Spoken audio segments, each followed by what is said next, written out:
So formula. You take half the Scooby Gang, half Cruel Intentions, put in some Party of Five, sprinkle a little Big Bang Theory on the top. The mascot from Long John Silver's, what do you got?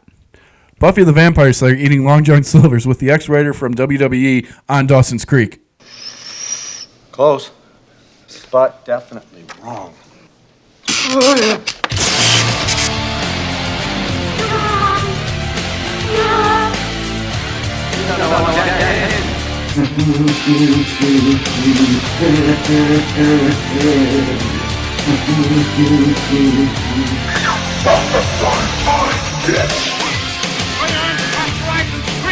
Scream for your life!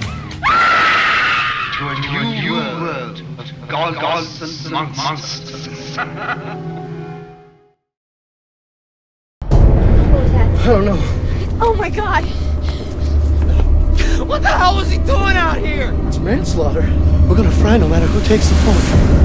Then we dump the body. Think about it. College, scholarship, the guy's already dead. Right here and now we take this to our grave.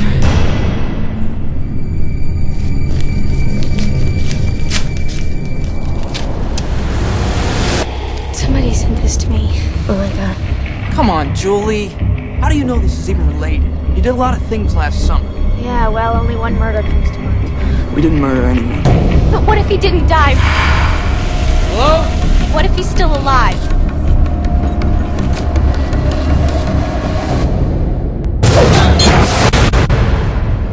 Don't you see? He's got us now. This is exactly what he wants. He's just out there and he's watching us and waiting.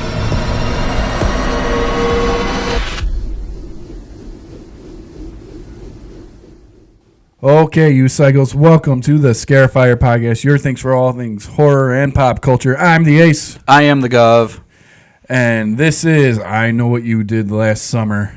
Before we dive into this Scream clone, let's be honest, we're going to put you on the hook with some horror news at the Horror Desk with Ace. What do we got today, Ace? Well, Gov, as you know, all of our news comes from iHorror.com.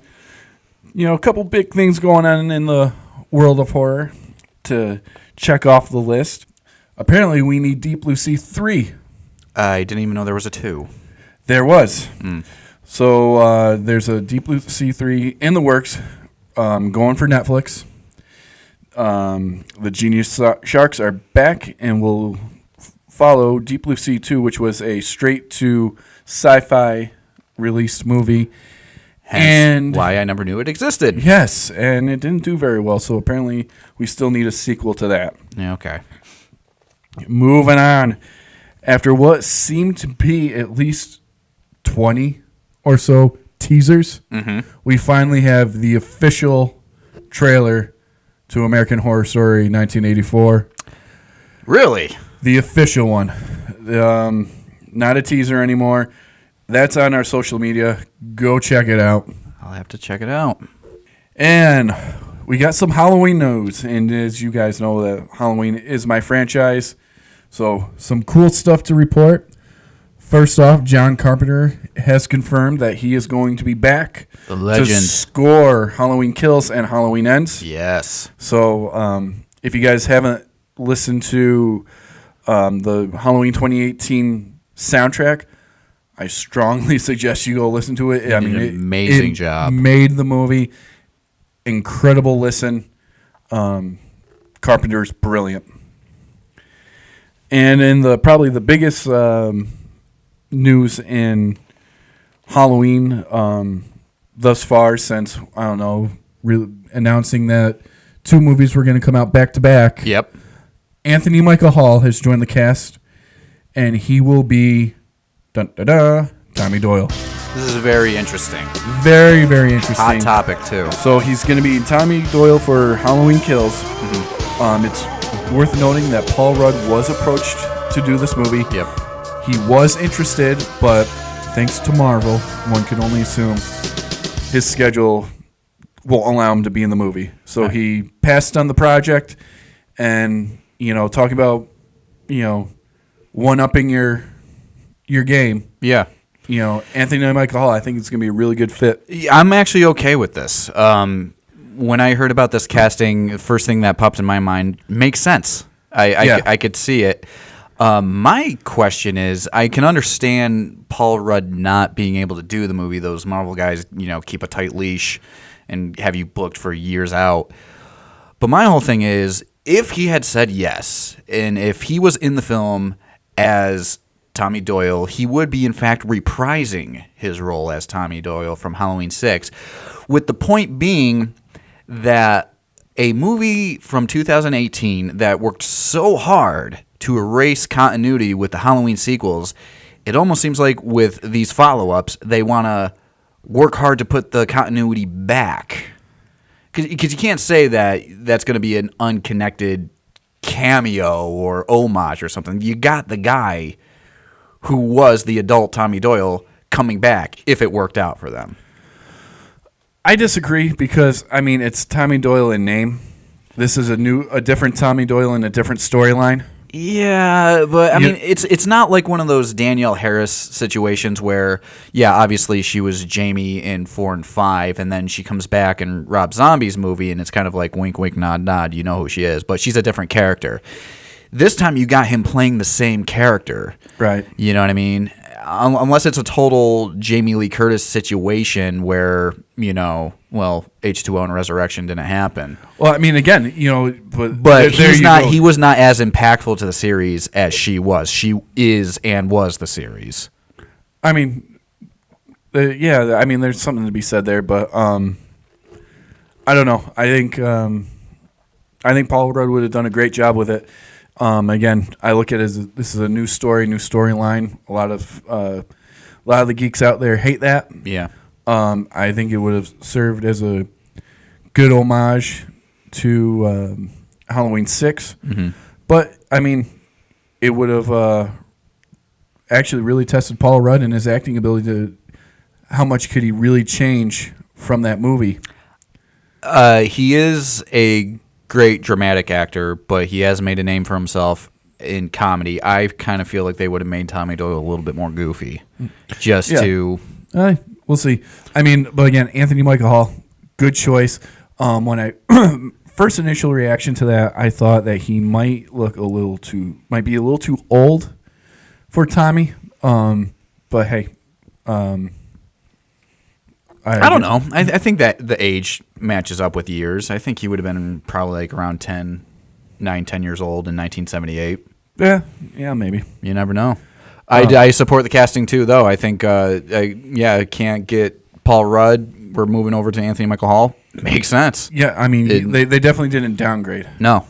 And cast an unknown that probably would have made things a little weird. And, another veteran in the horror community for all you Dead Zone fans who remembers that show. It was a big thing for a while. John Hughes fans, Vacation fans. He's got cred. He's got a legacy. He does. And another name that's, nothing's been confirmed yet that's popping around that might be making an appearance in Halloween Kills is old Sheriff Brackett. I did hear that. They contacted Charles Cipher. Yeah. Mm-hmm. So, guys, keep your eyes peeled, your ears open. We'll report everything that we hear, but some really cool and interesting stuff coming away in the realm of Michael Myers and Halloween. It's no joke, or it's no secret that I'm a Halloween guy and a franchise guy. That's your thing. To me, this stuff is very, very exciting. Scarifyer.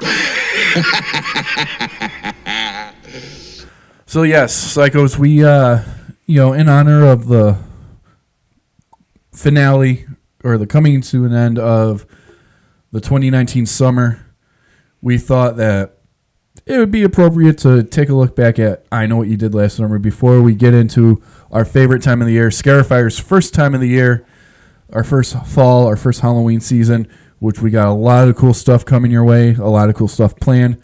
But let's talk about this last week of summer first. Gov? All right, so we're going to start this off, as we usually do, with that backstory on the film.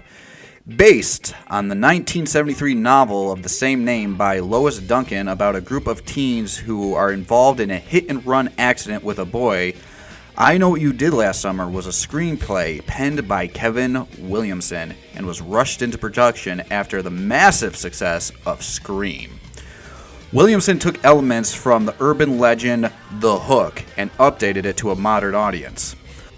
As opposed to Scream, which was a satire on the genre, Last Summer was to be a straightforward slasher. The film's director, Jim Gillespie, didn't see the film this way, as he saw it as a morality tale. I Know What You Did Last Summer was released October 7th, 1997, making $125.2 million on a $17 million budget, profiting off the Scream craze, but creating its own legacy.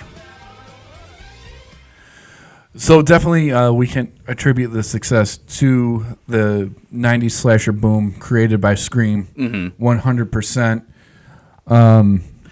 Which is interesting because this movie is often criticized as a quote-unquote Scream clone, when really it's not that, because it's from the same guy. At least the same writer.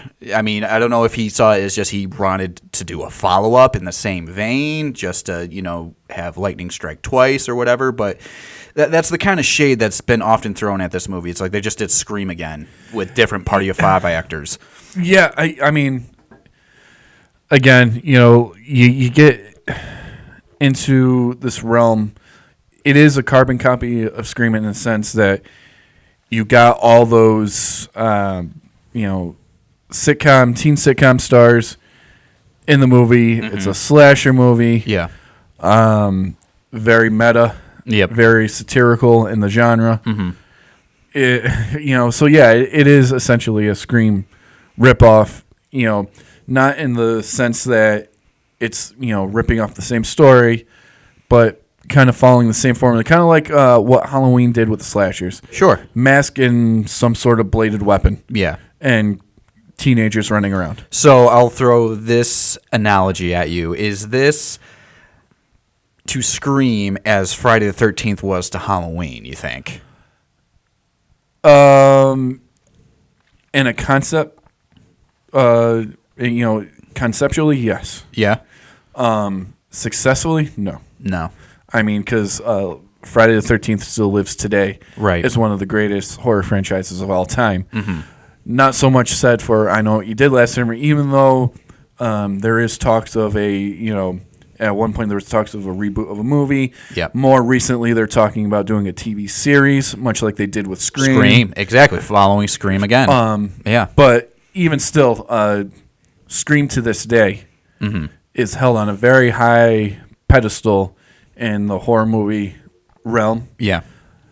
I Know What You Did Last Summer is not held to that standard. Mm-hmm. You can make the argument, again, Halloween and Friday the 13th, Yeah. they're held, even though we can argue that Friday the 13th basically copied what Halloween started. That's what they strive to do. I mean, Sean Cunningham will be the first one to tell you is like the idea was to rip off Halloween. But and again, that franchise, but for whatever reason, that franchise managed to, grab a little bit more of the imagination and establish a really strong following. Yeah. I Know What You Did Last Summer. It's got its fans out there, but it did not, establish itself as a separate, just as strong franchise as Scream. It was a popcorn horror film of its time. It was the thing the following summer, right. Kind of deal. And I'm tempted to do a little bit more research because I did read somewhere that this screenplay, again written by Scream creator Kevin Williamson, was written years ago before the film was produced. So I'm wondering if he did this one first, then Scream comes out, it's a huge hit, and then I believe I think it was Columbia who did I Know What You Did Last Summer, came up to him and goes, "You got another one?"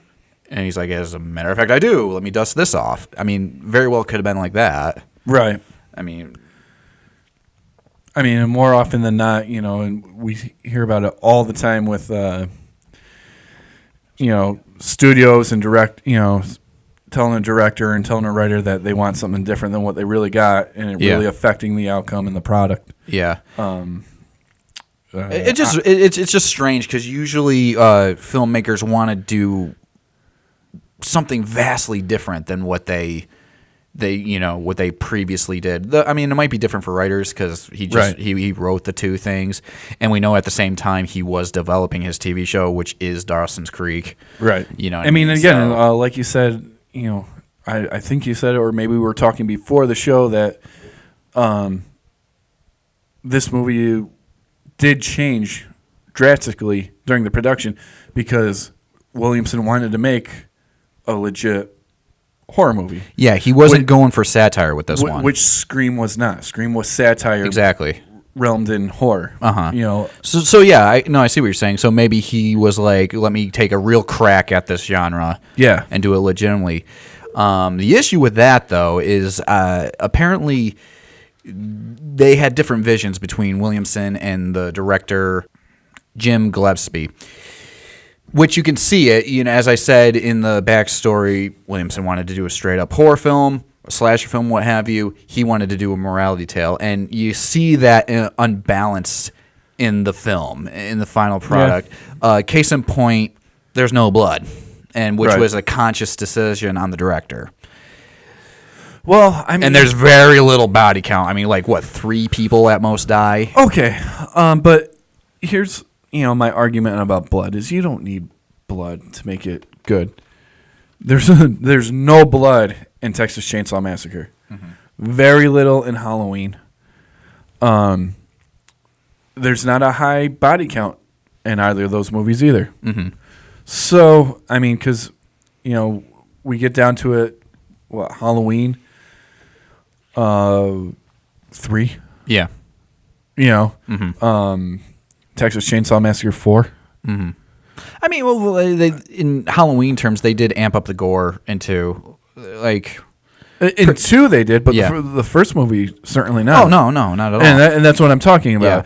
Yeah. You don't need gore, to be scary. Mm-hmm. Again, the beautiful part of Texas Chainsaw Massacre was everything was so implied. Your imagination did the work for you. Yeah, I mean, the only time you actually really see blood and flesh is when the chainsaw falls on Leatherface's leg. Yeah, Mm-hmm. I mean, there's something to be said there. Yeah. About that. Mm-hmm. I will say, I don't know what influence he did have on the makeup department, but in the scenes where Jennifer Love Hewitt opens her trunk and finds Big Bang Theory, and then later in with all the crabs, and then later in the ice with Buffy. Yeah. I don't know who they had doing their special effects, but the worst mannequin heads I've ever seen in my life. Yeah, that didn't. Holy shit. Yeah. That was no Rick Baker work. No. Yeah, no. I mean, again, you don't need blood to do a good sculpt and a good paint job, to make it look realistic. Yeah. Mm-hmm. Whoa. I mean, I don't know what to say there. Yeah. No, and that's one of the things where you look back on the movie and you're like, ouch. Yeah. Yeah. Really rough. So, as you mentioned, you got Jennifer Love Hewitt, you got Buffy, you got Cruel Intentions, you got Big Bang Theory, you got Fred from the Scooby Gang. Let's talk about this. Fred also wrote for the WWE and Vince McMahon. Yeah, spoiling our little intro to give some context to it. So let's talk about this cast a little bit, because as we said, kind of connecting to the Scream thing, you're pretty much choosing another Party of 5 cast member and turning her into a Scream queen, and that's what we get with Jennifer Love Hewitt in this film. Okay. You also got Sarah Michelle Gellar before she's Buffy. Mm-hmm. You got Ryan Phillippe, and you got Freddie Prinze Jr., and you think back then it was a big cast, like almost an all-star cast, because these people were huge. Maybe not when the first movie was released, but this first movie made them huge. Sure. Now, not so much. I mean... Well, I mean, again, they're a product of their generation. Yeah. I mean, Sarah Michelle Gellar definitely had a much more, impactful career because of the success of Buffy. Yeah. She kind of has her own pop culture niche Yeah, with that character. You know, I mean, again, you know, we joke about it, but Freddie Prinze Jr., you know, did pretty well for yourself. Whether you are a fan of pro wrestling or not, to be a head writer in such a big entertainment organization, which the WWE is quite an accomplishment. I don't believe he's working there now, but Yeah, but you know, even prior to that, he was a big thing at the time. Sure. You know?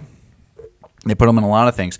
Ryan Phillippe, who plays Barry in this film, he's still around. He's still doing a lot of work. You'll see him pop up in movies every now and then. So I would say out of that core four, he's probably had the most longevity in terms of an acting career. right. And then you got Bridget Wilson, who a lot of you recognize from Billy Madison as his girlfriend teacher, or Mortal Kombat fans, the original Sonya Blade. Yep. Besides them and Big Bang Theory, who of course is Big Bang Theory. I'll tell you what, if you want to make an argument who's the biggest of them all, it's him right now. Right now it is. Right now it's him. Sure, who plays Max, and he's the first one to go in this film. You got to pay your dues in horror films. I mean, you know, Jennifer Love Hewitt, she's kind of faded.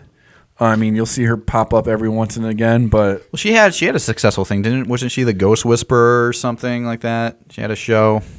maybe. I mean, don't really follow. You know, Yeah. I was a Dawson's Creek guy. Yeah. Not Party of Five. You know. That was a joke. Yeah. But No, don't lie. well, I watched it for Josh Jackson, Mighty Ducks, dude. Yeah, that's right. Mhm. Speaking of Dawson's Creek, this movie starts and our cast four characters, they're on Dawson's Beach. Subtle, right?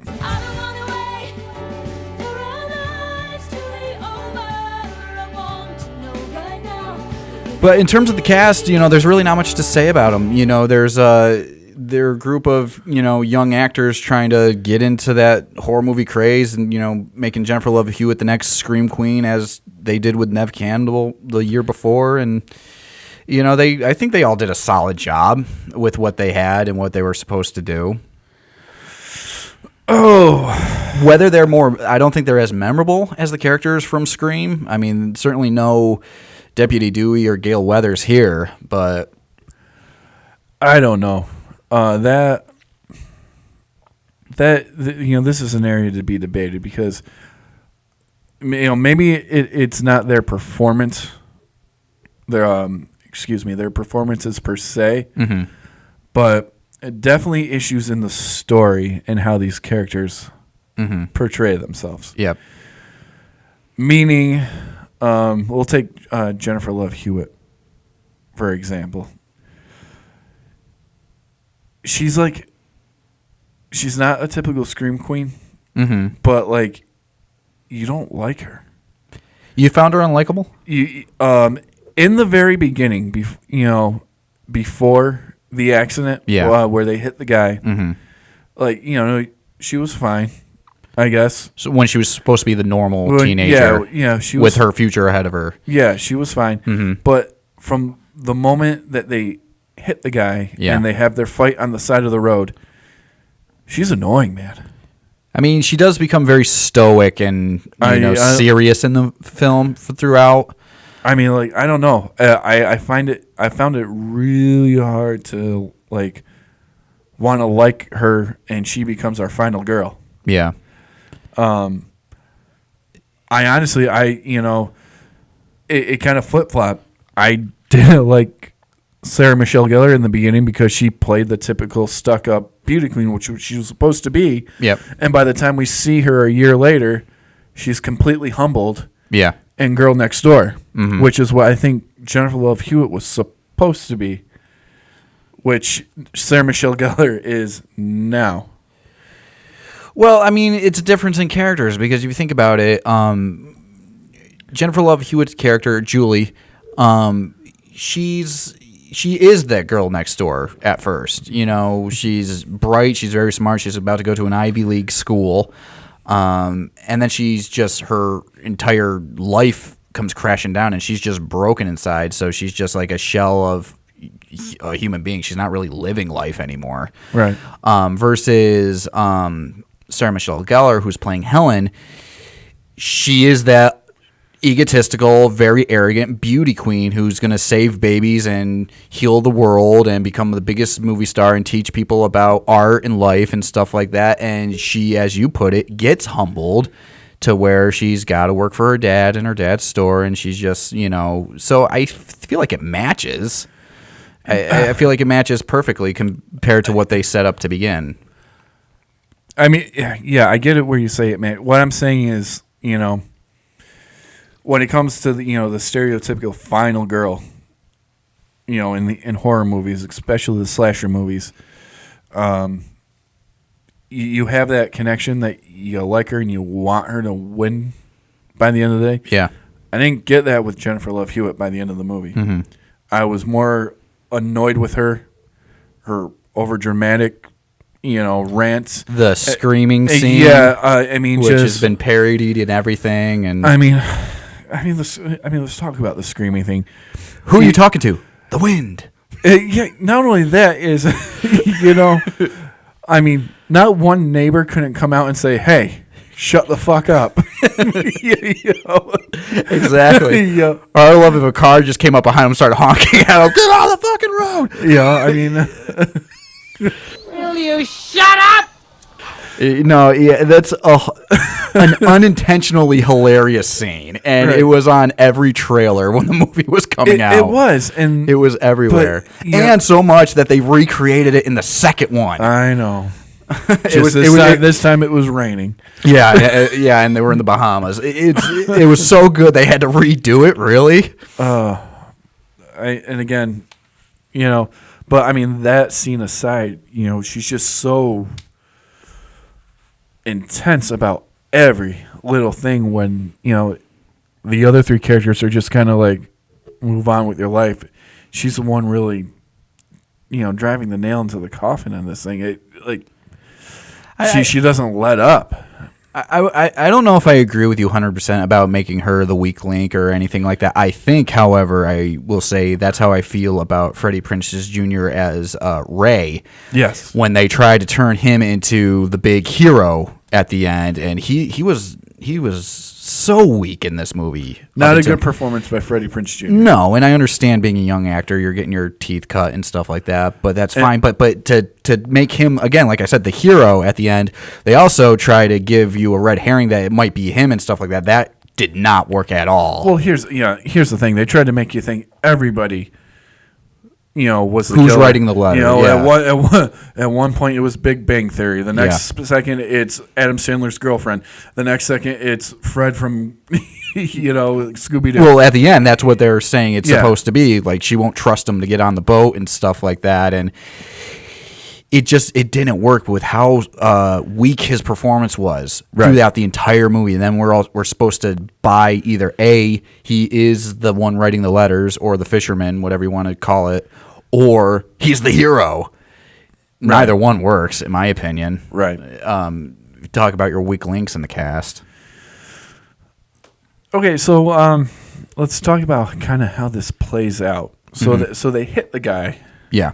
So, yeah, pretty much the movie in a nutshell, it's about these 4 teens who just graduated high school, and they have the whole world at their, on their fingertips. One is going to an Ivy League college. One is going to be in the NFL. One's going to be a super famous actress, so on and so forth. And then this horrible turn of events happen. Now, let me just throw this out there for, food of thought for everybody who's ever watched this movie or thought about this movie. This movie's about revenge. Mm-hmm. All right. So they kind of kill, kind of don't kill the fisherman. Mm-hmm. I mean, because let's face it, how are they supposed to know? They never checked a goddamn pulse. They just shoved him into the fucking lake. Yeah. Mm-hmm. They never knew exactly. Through a hit and run, they hit somebody who was on the side of the road. Yeah. And their rationale is to, instead of turning over to the police, they're worried about getting caught or getting nailed for manslaughter. So amongst the 4 of them, some agree, some disagree, but they ultimately decide to throw the body into the water. But they don't even make sure that he's dead. It's very true. I mean, this is what we learn later in the film. They don't take a pulse. Nope. They don't check, do the mirror thing to make sure he's breathing or not. Mm-hmm. But besides the point, so 1 year later, the fisherman comes back from the non-dead, and From still alive. and he's seeking his revenge. Now let's think about this for a second. Okay. When we first meet these people, like you just said, one's going to an Ivy League school. Yep. One wants to be a professional football player. Mm-hmm. One wants to go to New York to be a movie star. Yep. The other, Freddie Prinze Jr., who cares? He had something big he wanted to do with his life. Yeah. Not be a fisherman. That's like how his little. dad. Yeah, the little impact his character have. We don't even know. we So- can't remember.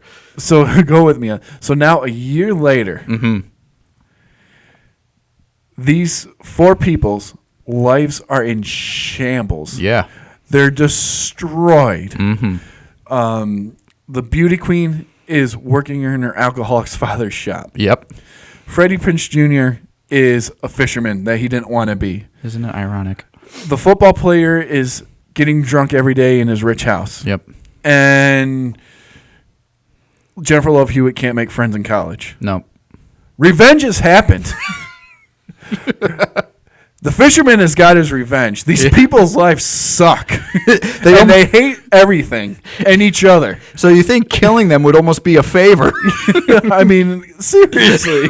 They have nothing they're living for Their at life this point. sucks. Yeah, they do. Revenge has been had. They are broken. That is a broken spirit, ladies and gentlemen. Open They up are a bag done. of potato chicks and watch the show. So, with that rationale, the movie really should have been 15 minutes long. Exactly. I mean, what are we proving by trying to kill them now? Yeah, really, just Their lives suck. putting them out of their misery, really. That's very valid. That's very true. There's nothing worse you could do to them that they haven't done to themselves. Oh, my God. But apparently they still have something to live for, because the film does pick up that year later where they start receiving those mysterious letters. I know what you did last summer. And they go on their own, I guess, another reference, their own Scooby-Doo adventure Let's split up and look for more clues. to try to find out who's sending the letters, which they ultimately discover this mysterious fisherman with a fisherman's hook that he's using to slaying people. And a lot of whodunit, a lot of pointing fingers, a lot of backstory about the supposed dead body, which leads to a couple scenes with Anne Heche that just slow the fucking movie down, in my opinion. I was about to say, Ellen's ex-girlfriend, what does that have to do with anything? What was her point? It is filler. It is chuffa. It slows the fucking movie down. Usually at this point is where I hit fast forward. It's like, okay, let's get to the climax with the 4th of July parade. It means nothing. It doesn't. And on top of that, why kill Big Bang Theory? Mm-hmm. I mean, he didn't hit. He wasn't in the car. Well, they kill him for 2 reasons. One, they need the body count. Because, as I said, this movie has a notoriously low body count for a slasher film. Second of all, it is so we, the audience, know that it's not him, because it was all accounts leading to him, because he was the guy who drove past them right after they hit the body. Okay. And he pulled over and he stopped and he talked to him and he had interactions with Ray and Julie and stuff like that. So immediately that's who they assume it is. By sticking Big Bang's body into the trunk of Julie, that means that they know that it's not him. You know what I mean? They can't say case closed. I mean, they could have just gone stereotypical horror movie and have him be the hero in day.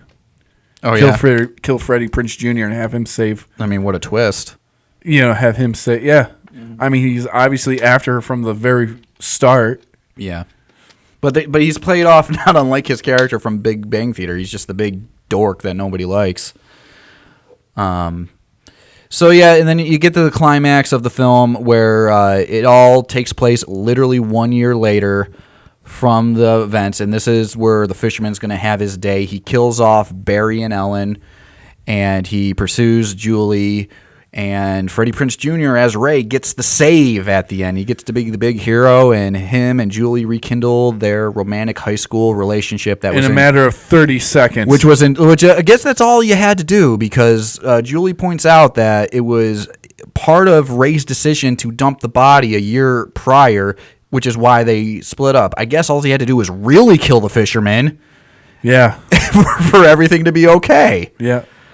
So that's the movie in a nutshell. Does it make sense? Absolutely the fuck not. But it's what we got. And it made enough money for a sequel. It really did. But the funny part is it had source material. It was based on a novel from 1973, as I said earlier, by Lois Duncan. And I don't get why, because I did read the novel years ago, but I remember it enough.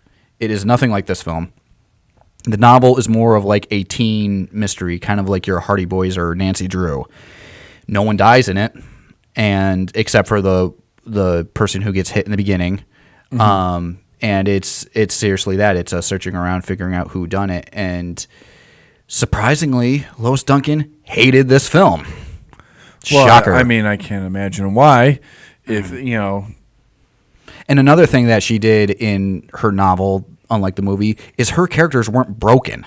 Right. They weren't, shells of human beings who just collapsed in on themselves like they are in this film.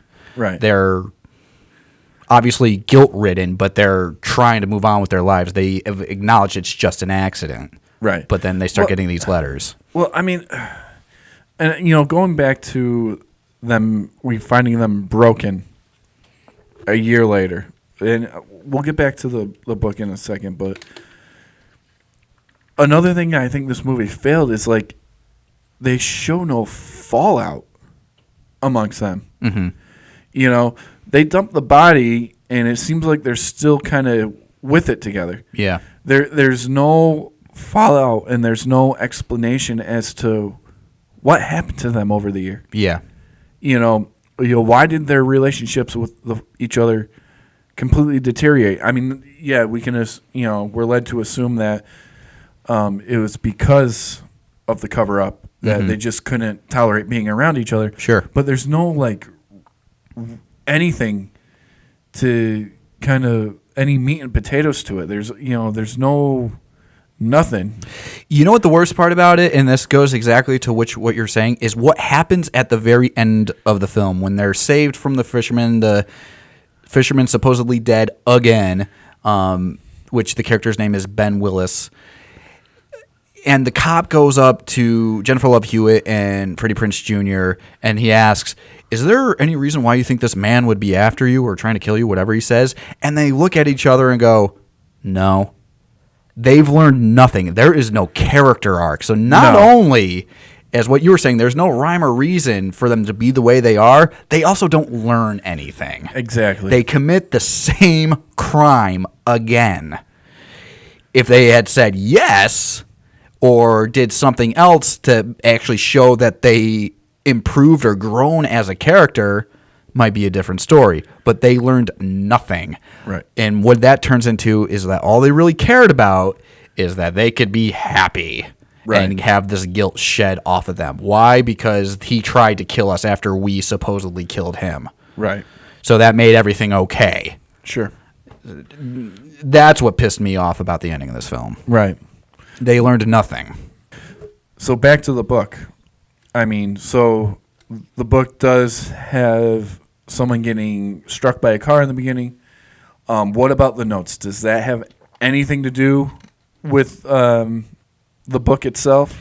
Yes. To the best of my recollection, in the book, they receive the notes in a very similar fashion. A lot of these things actually do happen in a similar fashion. The person tries to kill Barry. Okay. I don't think he gets hit by the car. I think he tries to shoot him, but he gets his leg or something like that. Does Barry in the book punch everybody in the world that he thinks might be the killer? No. What happened? You hit me! Again, kind of like the other characters, they're not this version of them. They're act more like human beings. You know Instead what I mean? of animals. Exactly. But there's a lot of similarities. There's no killer in a slicker with a hook for a hand. That was all... Well, that's bullshit. Fabrication. Yeah, that pissed me off when I was reading the novel. I'm like, where's the fucking Ben Willis guy? And in the end, it turns out that they actually did a combination of Billy Blue, who is the person they thought died in the beginning, and Haish's character, Missy, and they turned them into boys, and they made them twin boys. So what you have at the end is they hit one of the twins in the beginning, and the other twin is sending the notes and stuff like Gotcha. that. So it's pretty much like that. There's no disgruntled father-in-law or father of a girl who drowned a year before the year before happened. Yeah, sit down and try to do the math. I dare you. Right. There's no, yeah, like I said, there's no revenge plot or double-ended revenge plot. There's no fisherman. There's no, there's none of that. So that's the film. That's the book. Now the big question between the Ace and Gov. How did this movie hold up 22 years later? That's the easiest question of the night. It didn't. Yeah. Look, it's a movie of its time. Mm-hmm. Again, it's riding that slasher 90s wave that Scream started. Ironically written by the guy who wrote Scream. Mm-hmm. There's not really much more not really much more to say about it. Yeah. Again, it did have a sequel, but it wasn't like the franchise didn't catch like a Scream did. No, not at all. I'm really trying to like. It's like comparing it to like 80 slashers. This is like the My Bloody Valentine. Mm-hmm. Slashers. Like so, this is My Bloody Valentine to Halloween. So if Scream was Halloween, this is the My Bloody Valentine. Yeah. I mean, it was decent enough to get a little bit of following. Yeah. But it certainly didn't establish itself as a big player. Yeah. In franchises. Mm-hmm. It was a carbon copy ripoff. Right. I mean, it's just ironic that the guy ripped himself off, which I guess is the biggest, most puzzling thing about this. Well, I mean, again, like we said before, Kevin Williamson, as you stated before, Kevin Williamson was clearly trying to make a completely different movie than what the studio was allowing him to make. Sure. Think Sam Raimi, Spider-Man 3. Oh, yeah. It happens, and it happens a lot. Mm-hmm. So, I mean, can we really blame Kevin Williamson on this? No. Yeah. I kind of blame the studio and what they wanted to do. Mm-hmm. Me personally, I would have liked to see what Kevin Williamson originally had. Yeah. Maybe it was more like the book. Maybe, Yeah, I mean, I don't know if there's still a script or a screenplay floating around online somewhere that has that, but... Well, if you find it, Psycho Nation, send it to us. Send it to us. We'd love to check it out. But, yeah, no, I can't blame Williamson for that. Yeah. Yeah. I mean, and at the time they were giving him, like, this is what his thing was to do. He had Scream. He had the Scream sequels he had to do. Halloween H2O. He had to do Halloween H2O. The Faculty. Mm-hmm. They're all sort of under the same umbrella. Like, it is a Kevin Williamson film. That's kind of what he got marked as. Right. So I get it. In terms of me for how it holds up, I'm with you. It really doesn't. I liked it back in the day. I did enjoy it as one of the better ones because, like your Friday the 13th or your Halloweens, this one had, it was the first in a long line of imitators. After this, you had stuff like Phantoms with Ben Affleck. You had Urban Legends with Joshua Jackson. You had Valentine with David Boreanaz. Like, literally everyone tried to follow the Scream craze. And this this got lucky to be the first one, which is why I think it was as successful as it was. Right. Liked it then. I had a hard time with it now, especially when you realize there's nothing scary about it. No. There's not even, as you pointed out, any gore in it. Well, again, you don't need gore to be scary, but there's no suspense in it. But if there's no suspense in it, what else have you? At least you can say, like, well, Saw's not scary, but it fucks with your head because of how graphic it is. You can't even say that for this film. What does it have? it's a Scream clone. You know, you got a guy in a long black suit chasing a bunch of teens from daytime television around. Right. You know what I mean? Yeah, but Scream... But they don't have as interesting characters or have even really a point to the film. Right. Well, I mean, Scream also had Wes Craven, and, I mean, if you want someone to build suspense, Wes Craven was the guy. And, you know, Scream built suspense.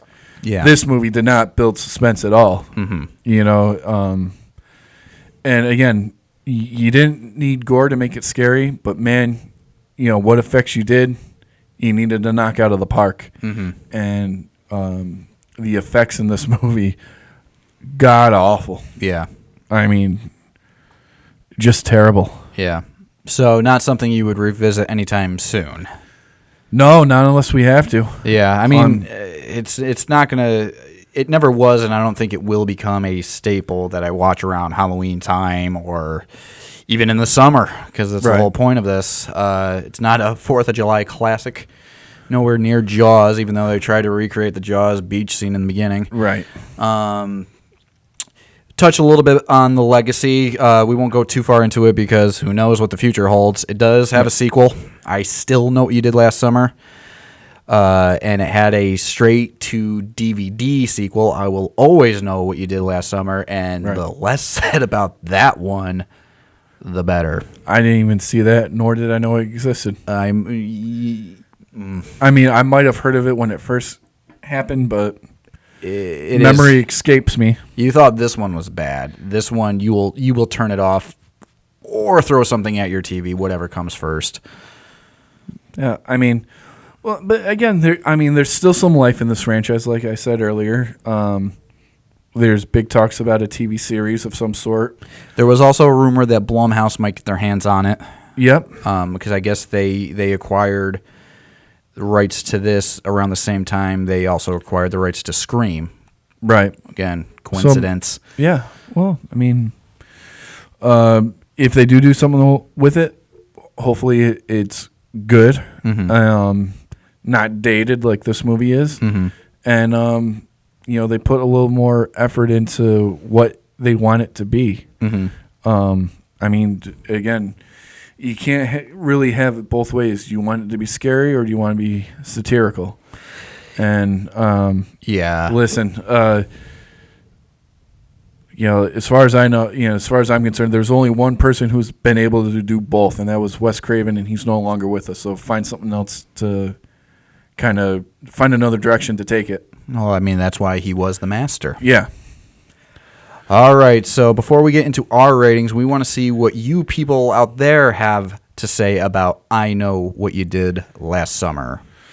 All right. Well, the Internet Movie Database rates I Know What You Did Last Summer a 5.7 out of 10. So half. About half average, batting 500 there. Rotten Tomatoes gives it a 42%. Metacritic gives it a 52%, so hovering right around that mid. 500 range, and all the freaks out in Google land, 91%. I mean, there's a lot of nostalgia junkies out there. Yeah, that's since we've been doing the Google users rating. Yeah, that's one of the highest I've seen. Mm-hmm. So, yeah, I mean. Again, no, terrible. I mean, I don't know. I mean, well, tell us how you really feel, Ace. What's your rating? I'm trying. I want to give this.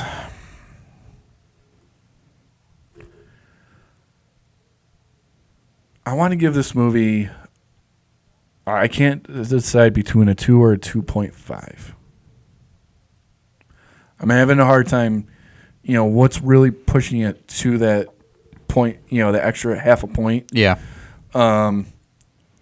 Because, the movie did hit a chord with that teen 90s, late 90s, fandom that we grew up in. Mm-hmm.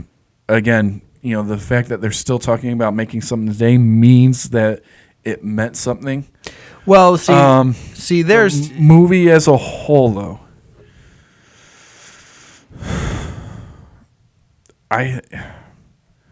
what's killing it for me is I'm going to give it a 2. Okay.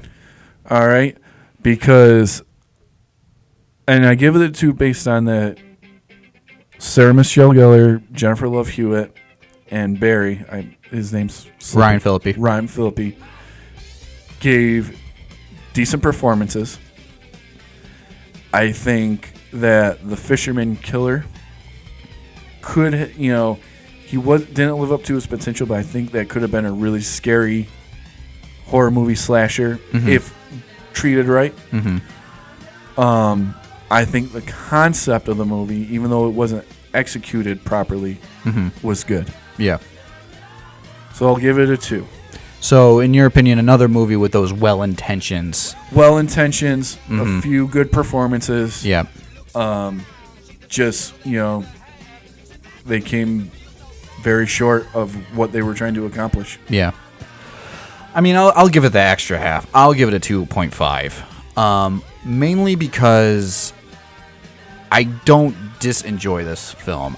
I can watch it and roughly get through it okay. It's nothing that really lasts with me or leaves an impression on me, but it does give me that nostalgic kick. I remember what it was like when it was coming out and when it was a thing, and it was that popcorn horror movie that everyone rented at Blockbuster and stuff like that.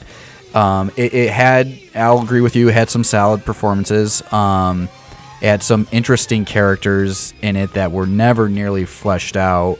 Again, wasted with your Anne Heche character that went absolutely nowhere, but maybe it's because we didn't get enough time with her. Right. And then I'll give it a little bit of a break because it's a product that is clearly being pulled in 4 completely different ways. As we said, Kevin Williamson wanted to do a straight-up slasher film. Jim Gillespie, the director, wanted to make a morality tale. The studio wanted a Scream clone, and then you got the fucking writer of the book throwing her hands up saying, what the fuck? Right. You know what I mean? So, considering the kind of movie we got with that horrible 4-way tug of war, I think the movie is okay. The Fisherman, very unimpactful. He just walks around, stalks around in his slicker, and then at the end they try to give him a character with Ben Willis and stuff like that, and it just kind of didn't go anywhere. I mean, again, what could have been. Yeah. There was more potential. There was potential. And again, I think, what, separates this from a 1 to a 2 with me is the timing. This was the time in my life when I'm discovering horror movies. So not only am I discovering, the classic slashers and scary movies that came before, but I'm right in the middle of the Scream boom. Yeah. So I guess maybe that's why I'm giving it some more credit. Yeah, because it was an early movie for me. Yeah. Yeah. I mean, we grew up with it. Yeah. We're 80s and late 80s, 90s kids. Yeah. I mean, so this was our generation. Mm-hmm. I mean, I think 2 and a 2.5 it's generous. Yeah. It's at least a half point generous, but whether you liked it or hated it or not, you can at least say that the Fisherman sank his hook into you at least once.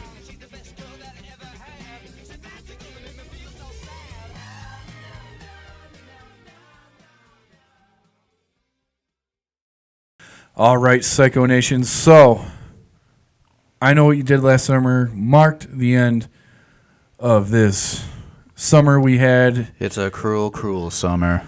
In 2019, which means we're going into our favorite time of the year, and you're going into Scarifyer's first fall and Halloween season.